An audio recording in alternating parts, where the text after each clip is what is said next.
Hi there. Thanks for being a learner. We are sure that you will appreciate the growing importance of digital marketing, and how an effective, well-coordinated digital marketing campaign can significantly help increase your company's sales, and drive up the return on investment for all your sales and marketing activities. In this module, we'll consider email marketing. First, let's take an overview of this element. Email marketing is a form of direct marketing that uses email as the delivery medium for communicating a marketing message to a group of people. Email marketing can have many different styles or levels of personalization, but any email sent to existing or prospective customers can be regarded as email marketing. Email marketing is used to communicate with internal customer contacts, as well as to market to potential customers in prospect lists purchased from external sources. Email marketing can be used to help enhance the relationship of a business with its customers, as well as to reach out to acquire new customers. Specifically, email marketing is used to support customer loyalty and encourage repeat business with existing customers, as well as to deliver information and offer promotions to both customers and prospects via newsletters and other forms of communication. Next, we'll discuss the components of email marketing. Email marketing software. Good email marketing software is a key component of a successful email marketing system. The software should enable the company to manage its email subscription lists, allowing recipients to easily subscribe and unsubscribe, send emails to subscribers or to recipients on a purchase list successfully with minimal delivery issues. Provide predefined templates to enable streamlined email creation, and provide an autoresponder to manage recipient replies. The software should also track the effectiveness of email marketing campaigns and provide regular reporting to measure various performance criteria, including messages delivered, click rates, and bounce rates. Companies that have the in-house technical expertise and resources may prefer to develop their own system rather than rely on a third-party provider for this service. If a company chooses a hosted server provider, it should perform due diligence to ensure the provider has the right expertise and a good track record with its customers. When choosing a service provider, it's important to consider many factors: a successful deliverability rate, features and tracking capabilities, available support, and the overall cost of service. Reputable email marketing service providers try to ensure that customers' emails are not blocked by major ISPs. However, it's sometimes difficult to control whether or not the emails arrive in the recipient's inbox or the spam box. Although most email marketing service providers designate a quality score to help indicate the likelihood of the email being delivered, getting whitelisted is the most effective way to ensure that emails get delivered properly. Whitelisting specifically allows emails from a certain source or sender to be delivered into an email inbox. Adding trusted email addresses to a personal whitelist lets the emails from that source pass spam and junk mail filters. Different email client and internet security platforms have a variety of methods that allow users to create whitelists.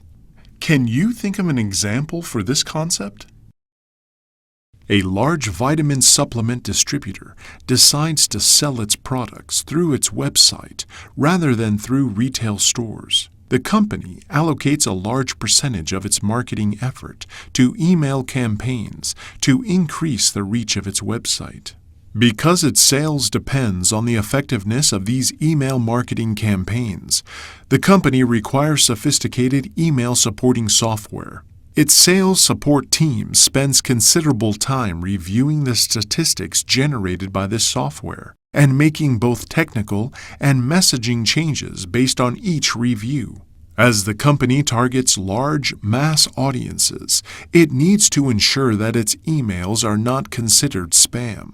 It will put forth a good deal of effort to maintain a high-quality score and avoid being blocked by major ISPs. The company will also include a request in its initial emails to customers to whitelist the company's emails. This is usually a simple procedure and guarantees that future emails will not be directed to a recipient's spam folder. Email list or database. The next component of email marketing is the email database itself. A company needs to collect the email addresses of its customers to enable the company to run email campaigns. A list developed in this way is commonly referred to as a house list and is derived from the company's own database of current customers, previous customers, inquirers, responders, contestant entrants, and so on. In addition to gathering the email addresses of existing customers and prospects from the internal database, a company can employ other means to send emails to prospective customers who are currently unknown to the company. Companies can buy or rent email lists of prospective customers from third parties. When working with a list broker, companies pay for the usage of names and therefore select only the names that fit their usage criteria and target profile. The target profile can include certain demographics, lifestyles, known or acerbic data, vertical interests, and so on. Generally, there are two types of purchase lists. Response lists. These lists include the names of previous responders to offers from other companies, such as publishers, mail-order marketers, book, CD, or DVD marketers, or charities. While more expensive than compiled lists, the main advantage of response lists is that they may generate a greater response due to the predisposition of the audience to respond. Response lists are generally rented for one-time use for a specific campaign and are frequently updated. Compiled lists. These lists include names aggregated due to common characteristics, professional affiliation, or interest, such as consumer databases or business databases. These lists may be licensed for either one-time or for repeat use. Each list typically has a base cost per thousand. Additional charges may be added depending upon data selected. When renting or purchasing lists, it's important to consider whether the list is being acquired directly through the list owner or through a list broker. As well, businesses often test several lists against each other and against the company's customer database to determine the best list for future use. If a list is purchased for one-time use, companies can typically only incorporate email respondents into their company databases. When purchasing a list from a list broker, it's important to understand who owns the list, how the list was compiled, and over what period of time, how often the list is used, how long the list has been in use, the deliverability guarantee, and the responsiveness of the recipients on the list, which can be measured using percentage response rates or response rate per type of offer. One of the most effective ways of collecting prospective customers' email addresses is by having an opt-in subscription form on a landing page on the company website. Visitors to the site provide their email addresses and agree to accept offers or information. Most email marketing services provide functionality to integrate subscription forms on a website. To increase the number of subscribers, companies may offer free newsletters, ebooks, reports, or white papers as an incentive for people to join their list. The company should provide something applicable and valuable to the audience in order to encourage them to subscribe. Can you think of an example for this concept? The previously mentioned vitamin supply company understands that only a small portion of its contacts will become customers. To increase the number of sales, it will need to exponentially increase the number of contacts. The company will maximize every opportunity to increase its prospect database by offering free samples, health-related newsletters, and informative downloads. It will also purchase email lists of potential customers, taking care to ensure that their user profiles associated with those lists correspond with its target demographic. Email content and frequency. Growing the size of an email list is important, but it's only valuable if there are engaged customers on the list. Companies need to build strong, trusted relationships with their subscribers. Repeated email messaging that does not engage customers will be ignored, and customers will eventually unsubscribe from the list. Sending high-quality, relevant content is extremely important. If a company always sends advertisements or promotional emails, subscribers may feel like they're being too marketed to and tune out the messages or unsubscribe. When designing email content, it's important to identify the key messages that the email should communicate and the specific information that will move the recipient from his or her current perception to the desired perception, overcoming any barriers to conversion. In particular, marketers should highlight the benefits of the product or service as they relate to the key messages, focus on specific proof points, and provide details, facts, and features that support the selling premise. Emails must have a clear call to action or CTA. Marketers must be clear on what they want the recipient to do and why the offer is of value to the recipient, providing incentives for the recipient to respond immediately. Incentives can include a deadline for ordering, a pending price increase, an introductory period during which recipients are entitled to a special deal, extra service, or lower price, a free gift or premium, a no-risk trial, or something that is not available in stores. Once the recipient completes the requested action, it's important to decide what will happen next and what will follow to accelerate the marketing process. Additionally, marketers must consider whether a confirmation or transactional email should follow. Marketers should also ensure that offers and emails allow adequate response time. Offers that provide too little time to respond may not allow the recipient enough time to make a purchase decision. Conversely, offers that provide too much time to respond will likely create inertia. Marketers should also ensure that offers are specific. For example, an offer advertising a savings of $100 on an installation will not be meaningful to recipients if it's not clear how much the company charges for each installation. Additionally, offers that imitate the competition and do not differentiate the company, offers that are too good to be true, and overcomplicated offers are less likely to elicit responses from recipients. Even when sending valuable content, the frequency of the delivery must be carefully monitored. While there is no rule that works for all companies and audiences, weekly sends tend to be an observed industry standard.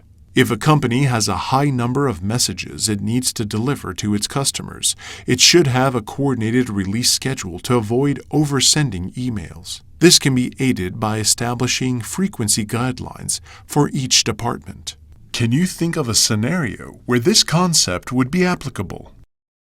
The marketing team for the vitamin distributor is aware that consumers are inundated with sales emails. They decide to send only one sales email per month. Each of these emails will offer a limited time sale or special deal. To support these less frequent emails, a bi-weekly informational email will be sent. These emails will be focusing on promoting the health benefits of regular vitamin supplements. While these emails will not be directly selling products, they will contain links back to the company's website.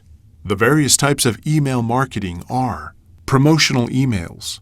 The main focus of promotional emails is to deliver offers or invitations or to promote products or services that are relevant to a subscriber's preference settings to result in a sale or some other predetermined action. Emails that are promotional in nature are the most marketing-focused. It's important to make sure that the email is relevant to the recipient and well-crafted to ensure that the customer will want to continue to receive and pay attention to such emails. Confirmation emails. Confirmation emails are sent to customers confirming the receipt of a customer request. Some common types of confirmation emails may include subscription confirmations, email address verification, login details, auto responses to customer emails, updates to subscription preferences, unsubscribe requests, and more. Informational emails. Informational emails are sent to educate subscribers on topics relative to their preference settings with the provider. This type of email is often in the form of a newsletter. For example, a travel guide publisher may send an email about the latest events in a particular place or interesting places around the globe. Lifecycle emails. Lifecycle emails are sent to customers to support acquisition, conversion, growth, retention, and reactivation of subscribers. When an online retail company sends emails to customers about pending orders in the cart, it supports the earliest stage of the customer lifecycle, which is the conversion of prospects to buyers. Emails getting customers on their birthdays, for example, support the retention stage of the customer lifecycle. Transactional emails. Transactional emails are usually trigger-based emails that are sent based on the customer's action with a company, often to acknowledge that a business deal has been completed. Purchase receipts are the most common type of transactional message, as these emails are usually opened and read by the customer. Transactional emails provide an opportunity to cross-sell or upsell by including promotional messages within the body of the transactional emails. Corporate sales will also use email marketing to maintain contact and relationships with existing and prospective clients. These emails require high levels of personalization due to the one-on-one nature of the sales relationship, but can still use templates and be delivered through a scheduled, automated system. The contact list may be separated into user profiles such as decision maker, user, and prospect.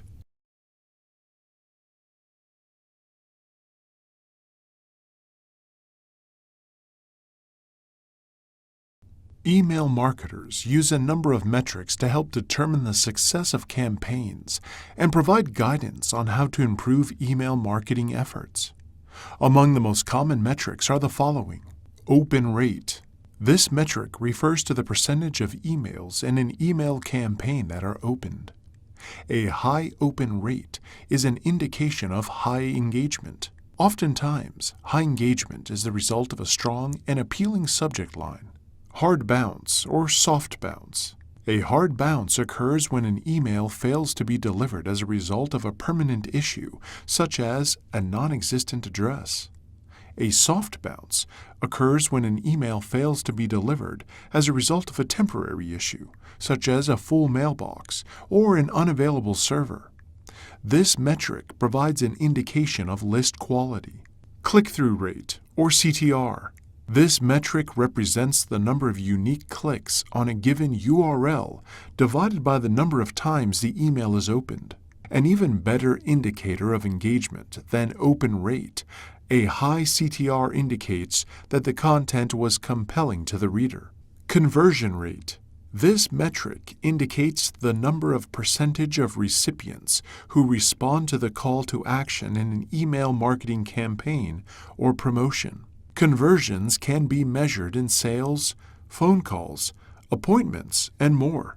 Cost per thousand, or CPM. This metric refers to the cost per 1,000 email addresses on a purchased or rented list. A rental list price at $100 CPM indicates that the list owner is charging 10 cents per individual email address. Opt-in rate or subscribe rate. This metric measures the growth of the email list. Opting in or subscribing to an email list requires an individual to choose to receive email communications by supplying an email address to a particular company, website, or individual. Customers who opt in or subscribe accept inclusion on the list and grant permission to the company to send them emails. Subscribers can often indicate areas of personal interest and/or indicate which types of emails they wish to receive from the sender. A growing opt-in rate is an indication of expanded reach. Opt-out rate or unsubscribe rate.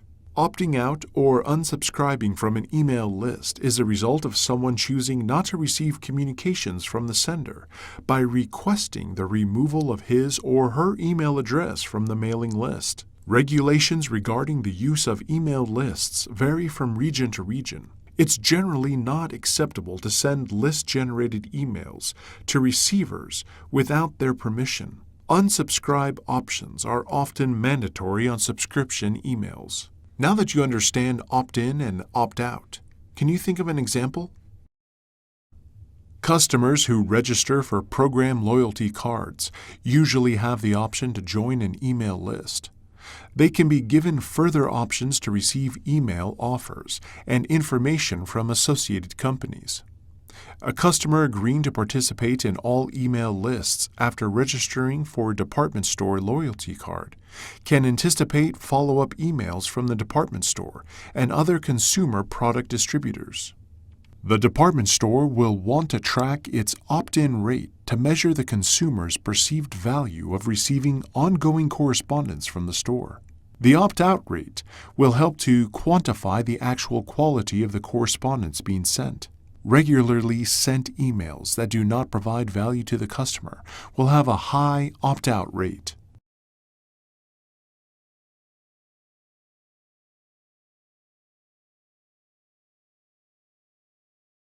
In this module, we'll discuss the benefits of email marketing. Email marketing has proven to be one of the most effective digital marketing channels. When well executed, email marketing can benefit many types of businesses for many different purposes. Through email marketing, a company is able to keep in touch with customers and prospective customers easily and efficiently. It is a cost-effective way to transmit valuable information relevant to a customer's interests. The major benefits of email marketing areas follows.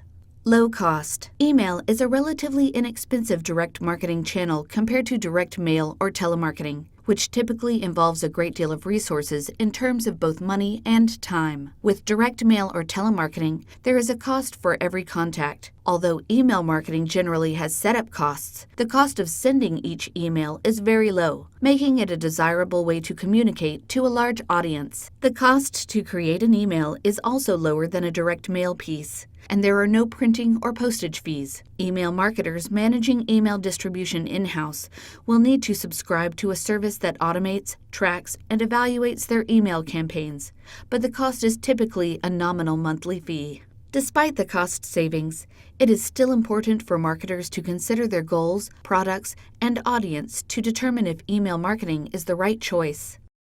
What example can you think of for this concept? A residential painting company, subcontracting to local home developers, may evaluate the cost and expertise required to start and maintain an email marketing strategy. It may decide that its efforts are better served by phoning developers directly, as the market size is not large enough to take advantage of the volume discounts that email marketing provides. Speed of execution and fast, robust tracking. Organizations may need to distribute critical information to customers in response to an event or a company crisis. There may not be time to produce and send something through regular postal services, nor would direct mail necessarily be appropriate for the situation. A phone campaign to contact and inform the customer base may not even be feasible in the required time frame. Email speed gives a company the ability to respond to issues in a matter of hours or even minutes. In other direct marketing channels, there can be a response lag time of several weeks or even months. Businesses often wait weeks before seeing changes in sales revenue as a result of print or broadcast campaigns. After that much time, it may be difficult to determine the marketing factors that led to the purchase. Email typically returns 80% of total responses within 48 hours of a mailing. Because email is so rapid, a business can see results within minutes of emails being sent, and it is an effective way to inform customers about limited-time offers. These campaigns can create a sense of urgency, prompting subscribers to act immediately. Due to the short average response time, the effectiveness of these campaigns can be accurately measured. Now take a short break and see if you can think of an example for this concept. A company experiences a site outage that might negatively impact its customers. Calling the customers individually would not be quick enough to mitigate issues, but the company can quickly draft a message and send an email notification to all impacted customers. Ease of creation. Email marketing campaigns can be relatively easy to create. Effective email campaigns have engaging content presented in a short and digestible manner with visually appealing, strategically chosen graphics or photos. The leading email marketing software providers have built-in templates that help marketers create visually appealing campaigns quickly and easily. Companies that distribute regular emails to customers are able to build in-house expertise over time, also enabling them to create attractive and effective email campaigns with little effort. Call to action responsiveness. One of the greatest advantages of email marketing is that it allows customers to respond to a call to action immediately. Offline marketing channels do not enable customers to transition from seeing an offer to purchasing the item with little more than a couple of clicks of a button. By linking a persuasive call to action to the right landing page for the product, email marketing can drive engagement and sales like no other channel. Ease of tracking. Email marketing can provide critical insights and enables easy tracking of performance metrics. Email marketing software enables a business to track open and click-through rates on both emails and links within them. As a result, companies can quickly and easily analyze the effectiveness of the messages and campaigns and immediately identify opportunities for improvements, including adjustments to mailing lists, changes in the timing or frequency of messages, and revisions to copy or graphics. Once the improvement opportunities are identified, they can be implemented almost immediately for subsequent email marketing campaigns. Segmentation, personalization, and testing of offers. Email marketing allows a company to send personalized messages to its customers. If a company can gather information about its customers or subscribers, it can easily segment the email list based on any number of factors, including demographics, interests, past history, and more. It can then send targeted, personalized messages and offers based on this information. For example, an online retail company such as Amazon can send personalized emails to customers based on their search or purchase history. If there is a sale on a particular product category, the message can be sent only to those who have shown an interest in that product category. Email marketing allows a company to test different messages on different segments of the email list quickly and inexpensively. Email messages can be fine-tuned based on the test results before they are sent to an entire list. Email testing can include examining various lists and list segments, varying timing and frequency, and varying the subject lines, offers, or calls to action. It is important for marketers to understand who has responded to email marketing messages and the criteria that characterizes those respondents in terms of geographics, demographics, and psychographics, as well as behavior. This information will help marketers assess whether or not they should target the same group of people going forward. Marketers can also use response data to create predictive models that will forecast how different segments will behave. Now, what scenario can you think of where this concept would be applicable? A retail bank promoting a new credit card to new and existing customers might create several emails based on gathered data. Some messaging might emphasize rate and time to pay, while some might say more about the high credit limits and rewards program. The bank can then further personalize the emails with the customer's name, any introductory rate offers, and specific interest rates. Such sophisticated email campaigns result in many different versions, all promoting the same product, but in different ways. Ease of sharing. When subscribers like deals and offers, they can easily forward them to their friends. Oftentimes, this takes little more than a click of a button. Few other types of marketing can be shared this easily. Attractive offers can encourage subscribers to become brand ambassadors, helping a business expand its reach into potentially new markets. Return on investment. Email marketing can provide a very good return on investment, in many cases better than that of other channels. While the ROI can be high for email marketing, marketers must still consider their targets and ensure that email marketing campaigns are delivering the right results and revenue to justify the costs.